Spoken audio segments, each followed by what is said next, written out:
저희가 사도행전 말씀을 지난주에 잠깐 쉬고 마더스데이여서 어머니에 관한 설교를 제가 나눴었죠. 그래서 좀 페어하게 남자들에 대한 설교도 제가 오늘 하려고 합니다. 원래는 다음 달에 아버지의 날이 있긴 있는데 아버지의 날은 별로 이렇게 신경을 안 쓰시잖아요. 대부분 마더스데이만 크게 있고, 그래서 그날 할까 하다가 그날은 별로 중요하지 않게 지나가니까 항상 이어서 여러분 기억하시기 쉽게 오늘 제가 크리스천 남편들의 높은 소명에 대해서 함께 말씀 나누기를 원합니다. 제목을 보시면은 아시겠지만은 이 남편들의 높은 부르심은 그리스도에게서 발견할 수 있습니다. 그리스도께서 어떠한 일을 우리에게 하셨는지를 보고 남편들이 아버지가 그리고 교회의 지도자들이 어떤 일을 해야 되는지 그 모델을 삼을 수 있는 것입니다. 물론 하나님께서 도우심이 없고 거듭나지 않은 상태에서는 아무리 모델을 삼는다고 해도 따라갈 수 없고 능력이 없지만 그래도 그렇게 해야 됩니다. 안 믿는 사람도 그것이 맞구나라는 것을 알려주는 것도 중요하죠. 그래야지 조금 더 하나님께서 원하시는 가정의 모습을 이뤄나갈 수 있겠죠. 단번에 이루어지진 않지만 그렇습니다. 그게 우리가 할 일이죠. 경건한 가정이라면 경건한 아이들이 있고 경건한 아내가 있는 가정이라고 볼 수 있는데, 그러한 경건한 가정에는 항상 경건한 아버지가 있습니다. 경건한 아버지가 있다고 해서 경건한 아내와 경건한 아이들이 꼭 있는 것은 아닙니다. 그렇지만 그 경건한 아내, 경건한 아이들이 있다면 그 가정에는 경건한 아버지가 분명히 있을 것입니다. 만약에 아버지가 경건한 아버지가 돼서 하나님의 은혜로 어느 순간에 이제 변화가 되기 시작했는데 아내와 아이들이 경건하지 않은 상태라면 시간이 지나면서 바뀌게 될 것입니다. 그러나 경건한 아버지가 그 시작이다. 일반적으로 그렇습니다. 경건한 교회도 마찬가지죠. 교회도 성도들이 경건하다면 그 교회는 경건한 지도자가 분명히 있는 것입니다. 교회의 지도자가 경건하게 교회를 이끌어 나가려고 하는데 성도들이 경건하지 않다면 어려운 일이지만 시간이 지나면서 변화가 될 것입니다. 그 지도자가 경건한 것을 잃지 않는다면. 남자가 경건한 아버지와 경건한 교회 지도자가 되려면 그의 구원자이신 예수 그리스도를 닮아야 한다. 모든 남자들이 목회자가 될 이유는 없지만, 그래야 되는 것도 아니고, 그렇지만 모든 남자들이 크리스찬이라면 교회의 리더가 되는 것을 목표로 삼아야 된다고 생각합니다. 교회 리더라는 것은 직분자죠. 장로와 집사, 교회를 대표하는, 마치 우리가 국회의원 선거하듯이 국가를 대표하는, 국민을 대표하는 그러한 목표를 가지고, 무슨 직업이든 살 수 있는 것 아니겠습니까? 이것은 그러한 목표를 가지고 돼야겠다, 그런 생각을 갖는 것이 중요하다고 생각합니다. 그러려면 남자는 예수 그리스도를 닮아야 된다. 그래야지 그러한 아버지, 그러한 리더가 될 수 있다라는 것입니다. 여기 주보 말고 이제 그 설교 노트를 제가 따로 이렇게 가지고 왔거든요. 여러분들 이쪽에 보시면은 내용이 있습니다. 고린도전서 11장 3절입니다. 그러나 나는 너희가 알기를 원하노니 각 남자의 머리는 그리스도요 여자의 머리는 남자요 그리스도의 머리는 하나님이시니라. 너무나 분명한 구절이죠. 남자의 머리는 그리스도시고 여자의 머리는 남자고, 여기서는 특별히 남편과 아내를 말하는 것이죠. 그런 다음에 그리스도의 머리는 하나님 아버지이시니라. 이 순서가 잡혀 있을 때 그 가정은 경건한 변화가 일어나게 된다. 경건하지 않은 부분들이 고쳐지게 됩니다. 그런데 여기서 확실한 부분이 있어요. 하나님 아버지와 성자 하나님 사이에서는 완벽한 일치가 일어납니다. 어떠한 일치가 일어나냐 하면 하나님 아버지의 뜻, 그리고 그 뜻을 따르려고 하는 기쁨의 순종, 마음이죠. 이 두 가지가 완벽합니다. 그래서 예수님께서 나와 아버지는 하나다 라고 말하는 것이죠. 그 예수님과 이 아버지가, 남편이 교회 리더자가 하나가 될 때, 그때에 하나님께서 좋은 것들이, 하나님으로부터 좋은 것들이 내려오게 되는 것이고, 그런 다음에 그 아내와 그 남편이 그의 뜻과 그의 마음이 하나가 될 때 하나님의 좋은 것이 그리스도를 통해서, 남편을 통해서 아내에게, 그리고 자녀에게까지, 또 교회 성도들까지 내려오게 되는 것이죠. 이것이 하나님의 법칙입니다. 우리가 잊지 말아야 될 것은, 남자의 목표는 그리스도를 닮는 것이지 그리스도를 대체하는 것이 아니다 라는 것입니다. 대체라는 것은 replace죠. 우리가 이 replace를 하게 되면 그때부터 문제가 일어납니다. 아내가 남편을 돕는 역할을 해야 되는데 아내가 남편의 머리로서 replace를 되면, 순서가 바뀌게 되면 그때부터 문제가 생기게 됩니다. 그리스도를 닮아야 되는 남편이 그리스도께서 주신 그 권위를 이용해서 마치 자기 위에 아무도 없는, 그리스도가 없는 것처럼 그리스도의 자리를 대체를 해버리면 문제가 생깁니다. 왜냐하면 하나님의 좋은 것이 내려오지 않기 때문에. 사람은 하나님과 끊어지면, 대체하는 순간 끊어지는 거니까, 그 관계성이. 그러면 그때부터 하나님의 뜻도 따르지 못하고, 따른다고 해도 바리새인처럼 율법적으로 따르게 되고 마음이 없기 때문에, 그러면서 문제가 생겨나게 되는 것입니다. 오늘 컬러링 페이지에 예수 그리스도의 세 가지 직분에 대해서 제가 소개를 했는데, 웨스터민스터 소요리 문답 저희가 한번 살펴보겠습니다. 23번입니다. 그리스도께서 우리의 구속자로 선지자와 제사장과 왕의 직분을 행하시되 낮아지시고 높아지신 두 상태에서 행하신다. 그 지면이 좀 부족해서 제가 퀘스천은, 질문은 빼고 답만 적어놓은 것입니다. 이 답은 무엇이냐면은, 그리스도께서 구속자로서 어떤 역할을 하셨냐 하면 선지자, 제사장, 왕의 직분을 행하셨다라는 것입니다.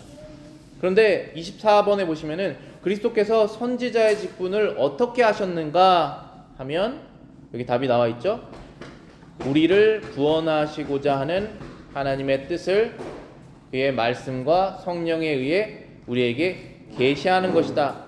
선지자로서, 프리스트로서 하나님 아버지의 뜻, 즉 우리를 죄 가운데서 구원하시고자 하는 것이 하나님 아버지의 뜻인데, 그것을 얘기해 주신다는 것이죠. 선지자로서 우리에게 하시는 것인데, 여기에 조건이 있습니다. 그의 말씀과 성령으로 하나님의 말씀을 전하는 것이고, 하나님의 영으로서 감동을 받아서 전하는 역할을 그리스도께서 완전하게 수행하신 것이죠. 죄가 없으시기 때문에, 자신의 그 악한 생각이 없으시기 때문에 이것을 완전하게 수행하신 것이 그리스도의 선지자로서의 역할입니다. 그렇다면 제사장의 직분은 어떤 것입니까? 너무 분명하죠. 우리를 위해서 죽으신 것입니다. 한번 읽어보겠습니다. 25번. 하나님의 공의를 만족해 하고 우리를 하나님과 화목해 하려고 단번에 자기를 제물로 드리신 것이다. 또 우리를 위하여 계속해서 중보하시는 것이다. 자, 여기에서 방법은 하나님께 자신을 제물로 드린 것입니다. 그리고 우리를 계속 위해서 기도하시는 것입니다. 이 두 가지 일을 하시는 것입니다. 제사장으로서. 그런데 이것을 하시는 목적이 하나님의 공의를 만족하게 하신다. 영어로는 divine justice라고 되어 있습니다. 죄인들을 심판하셔야 되는 하나님의 공의, 의로운 사람의 상을 주셔야 되는 하나님의 공의를 만족시키기 위해서 죄인을 위해서 죽으셨다. 그래서 그것을 믿는 사람이 죄가 해결되고 그리스도 안에서 잘한 일을 상으로 주시는 그 하나님의 공의를 만족시키기 위해서 죽으셨다라는 것입니다.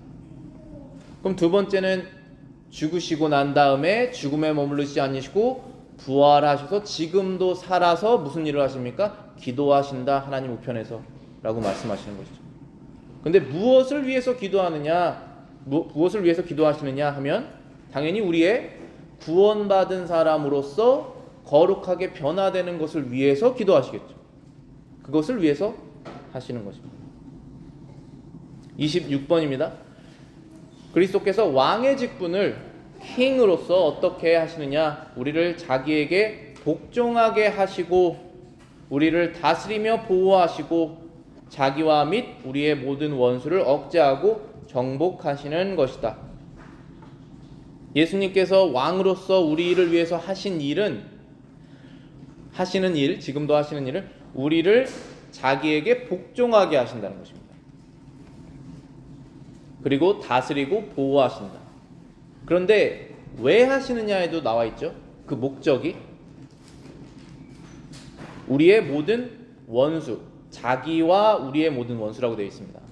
바로 사탄과 함께 타락한 악한 영들로부터 그들을 억제하고 그들을 정복하시는 이유 때문에 우리를 위해서 기도하신다는 것입니다. 저와 여러분들이 그리스도의 이 매일매일 수행되시는 순간순간 계속되시는 기도 없이 사탄과 악한 영들의 유혹에 넘어가지 않을 사람이 없습니다. 순간 넘어가지 않습니까? 베드로도 넘어가지 않았습니다. 그 일을 지금도 하신다는 것입니다. 그럼 오늘 주제로 저희가 다시 돌아와서 예수님께서 하시는 이러한 일이 직분으로 말하면 구분하자면 세 가지인데, 선지자, 제사장, 왕의 이 직분을 과연 남편이, 아버지가, 교회 지도자가 어떻게 해야 되느냐라는 것이죠.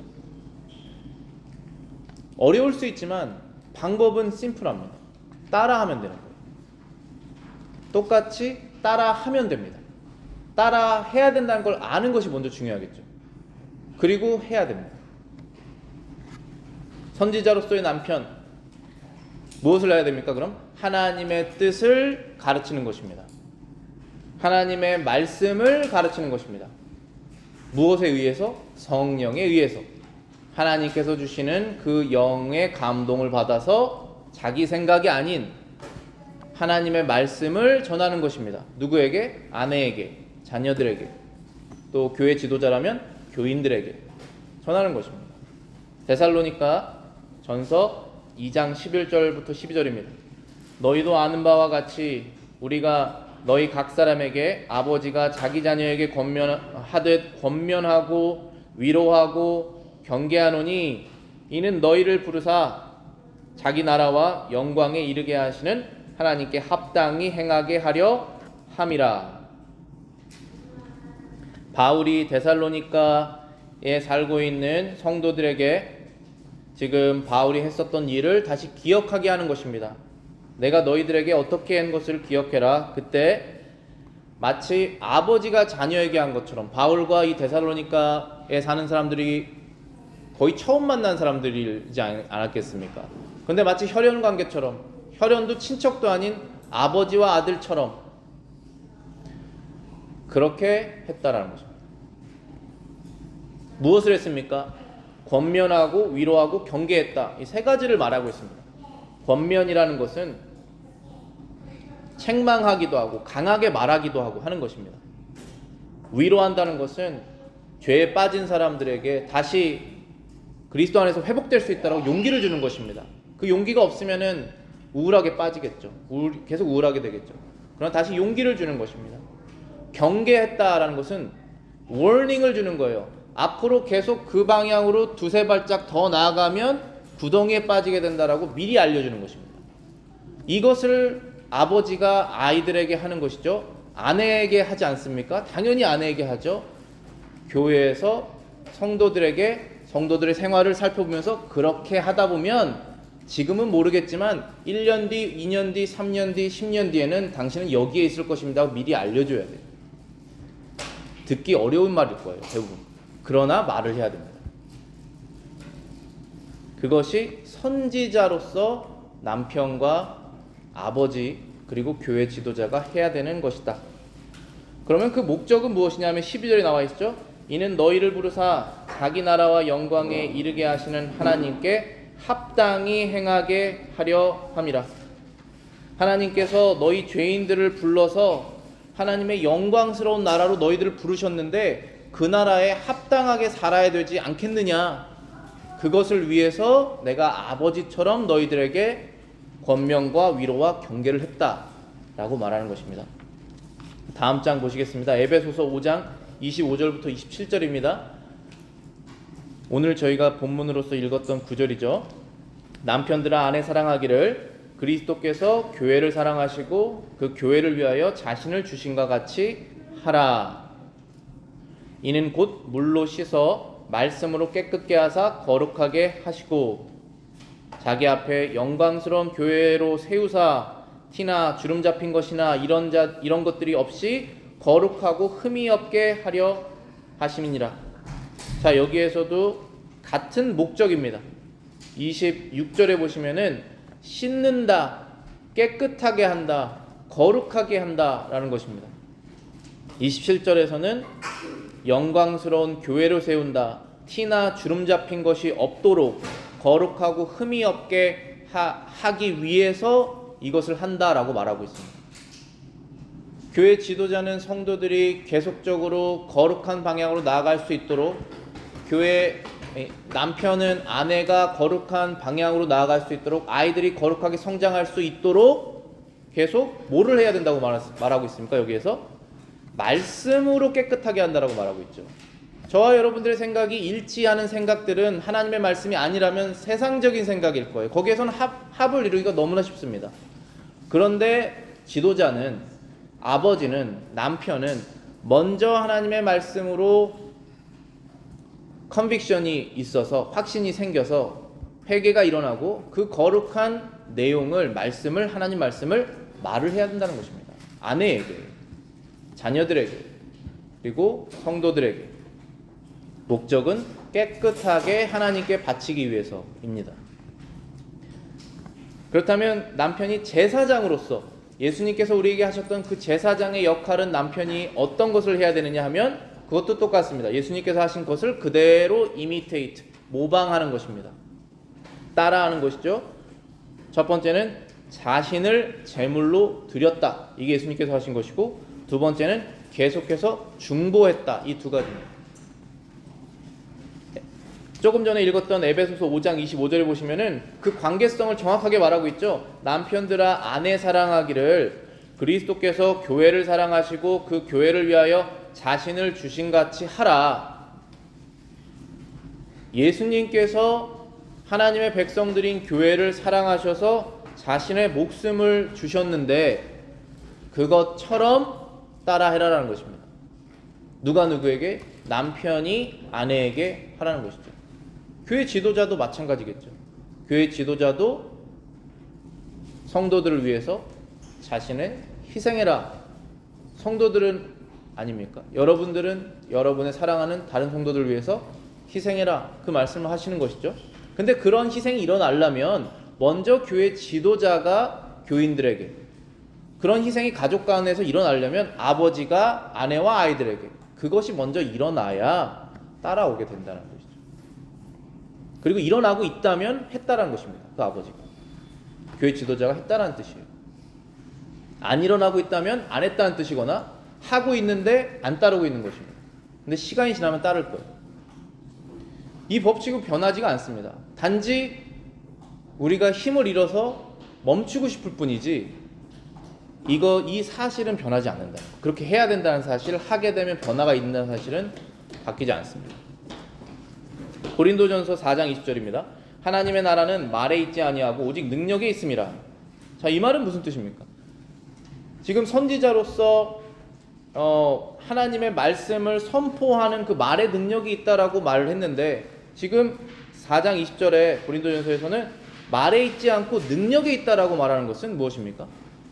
아버지로서 희생적인 삶이 따라야 말에 힘이 있다라고 말씀하시는 거죠. 말을 하고 행동을 하지 않으면 말과 행동이 일치하지 않기 때문에 따르지 않죠. 힘이 없어집니다. 그래서 능력에 있다라고 말하는 것입니다. 디모데전서 4장 5절입니다. 하나님의 말씀과 기도로 거룩하여 짐이라. 하나님의 말씀과 기도로 거룩하여 짐이라. 제사장으로서 아버지와 남편과 교회 지도자가 해야 되는 것이 예수님이 하신 것처럼 중보 기도인데, 그 사람을 위해서 기도하는 것이죠. 그 기도를 해야지 거룩해진다라고 말하고 있습니다. 말씀만 전해서 되는 것도 아니고 말씀과 희생적인 삶이 더해져야 말씀이 능력이 있지만, 기도를 하지 않는다면 거룩한 능력이 나오지 않는다는 것입니다. 우리 그룹 안에서, 가족 안에서. 왜 그러냐 하면 하나님께서 일을 하시지 않으시잖아요. 저와 여러분들 사이에서 거룩한 변화가 일어나려면 하나님께서 일을 하셔야 됩니다. 심지어 아이들 마음도 여러분 못 바뀌시지 않습니까? 이제 조금만 더 크면 더 안 듣잖아요. 하나님께 기도해야 거룩한 것이 일어난다라고 말씀하십니다. 자, 그럼 마지막으로 왕으로서의 남편. 예수님께서 우리에게 왕이 되어주신 그 역할을 남편과 아버지와 교회 지도자가 어떤 것을 해야 되느냐 하면 가족을 순종하게 해야 된다는 것입니다. 이게 첫 번째고, 두 번째는 다스리고 제공하고 보호하는 것입니다. 아버지에게 아이들이 순종하도록 일을 해야 된다는 것입니다. 그렇게 되도록 만들어야 된다는 것입니다. 그것은 힘으로 만들 수도 있고 윽박으로 만들 수도 있지만 그것은 성경적이지가 않죠. 모범적으로 그리스도의 말씀을 전하면서 그러면서 만들어야 됩니다. 만들어야 되는 게 아버지의 의무라는 거예요. 아내가 남편에게 순종할 수 있도록, 교회 지도자가 성도들이 그 지도자의 말에 순종할 수 있도록 만들어내야 되는 것이 의무입니다. 할 수 있는 능력은 하나님께서 주시지만 일단은 해야 된다는 거예요. 해야 되는 의무가 있다라는 사실은 알아야죠. 그것입니다. 그 다음엔 다스리고 제공하고 보호한다는 것은 몸과 영혼 다죠. 육적인 것, 영적인 것, 모든 것을 다스리고 필요한 것을 제공하고 몸과 영혼을 보호하는 것입니다. 아버지가 아내와 아이들을 보호하고 교회에서 지도자들이 교인들을 보호하고 하는 것이죠. 영적인 것은 물론이고 육적인 것도 필요를 채워주는 역할을 하죠. 교회에서 부분적으로 가난한 성도들을 돕는 그런 부분이 있죠. 근데 이것은 일단 가족에게 더 직접적으로 적용이 되죠. 아버지가 자녀들과 아내에게 제공하는 것들. 디모데전서 3장 4절부터 5절입니다. 자기 집을 잘 다스려 자녀들로 모든 공손함으로 복종하게 하는 자라야 할지며 사람이 자기 집을 다스릴 줄 알지 못하면 어찌 하나님의 교회를 돌보리요.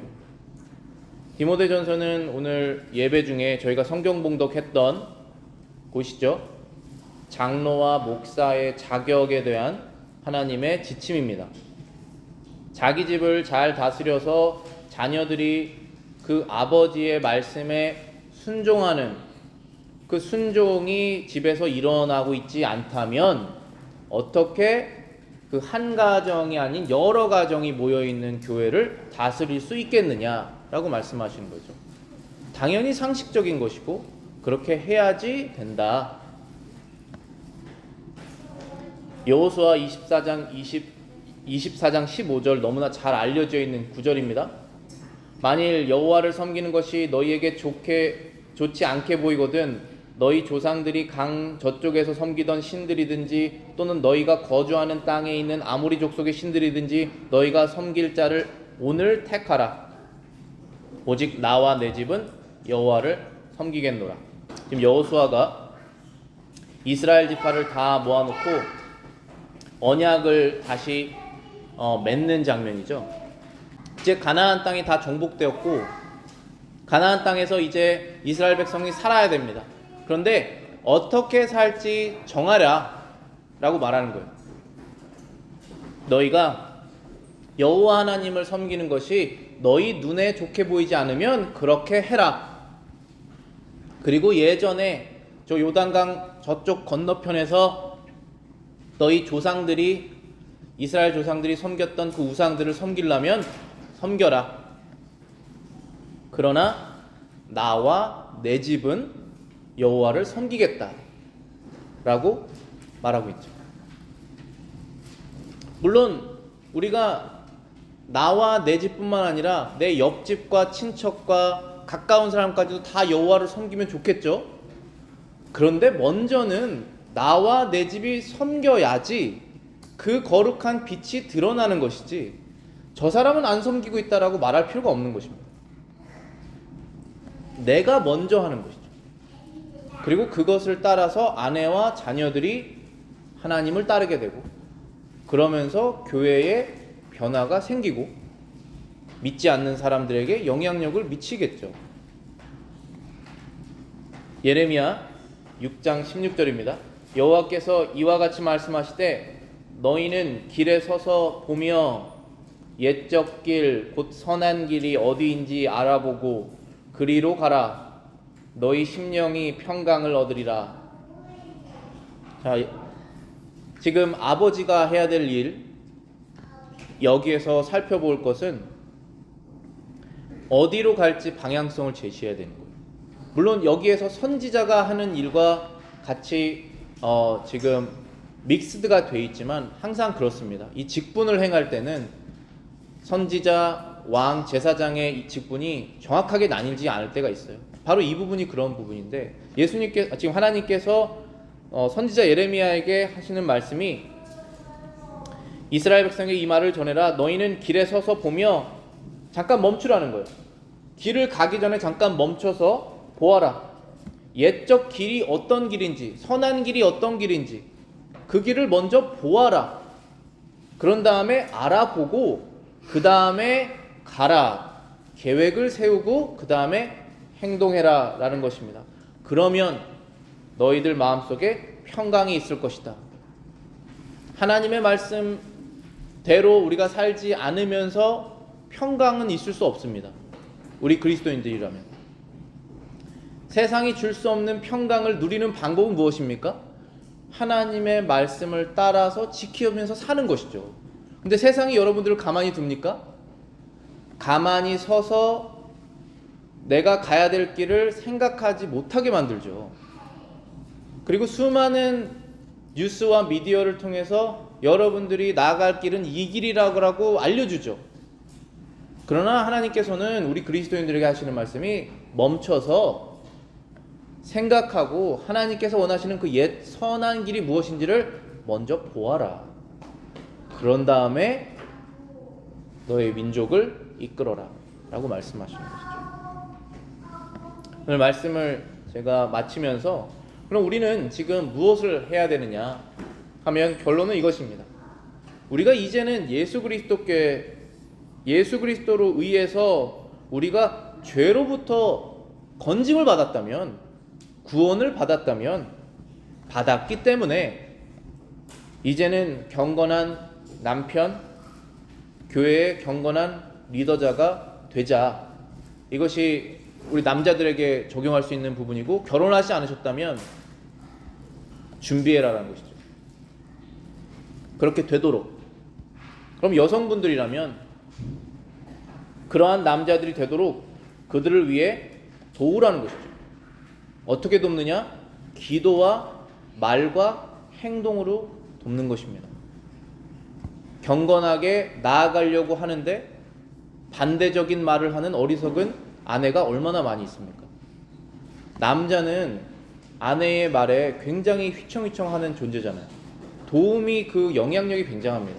그러니까 남편이 바로 설 수 있도록 아내가 도와야겠죠. 교회 리더자들도 마찬가지입니다. 교회 리더자들에게 성도분들이 이 방향으로 나가야 되지 않겠습니까? 좋은 방향으로 말을 해두는 것도 필요해요. 그러면 더 힘을 합쳐서 나가는 것이죠. 그러니까 이 적용이 우리 어린아이들부터 남자, 여자, 결혼하지 않은 분까지 다 적용이 될 수밖에 없는 말입니다. 하나님의 말씀은 항상 그래요. 그래서 여러분들의 위치가, 지금 여러분들이 이 말씀이 여러분들을 타겟을 하고 있는데 이 타겟에서 비껴나갈 수가 없습니다. 그것을 인식하시고 여러분들이 하셔야 될 일을 하나님의 은혜 가운데서 하시는 그런 없기를 바라겠습니다. 기도하겠습니다.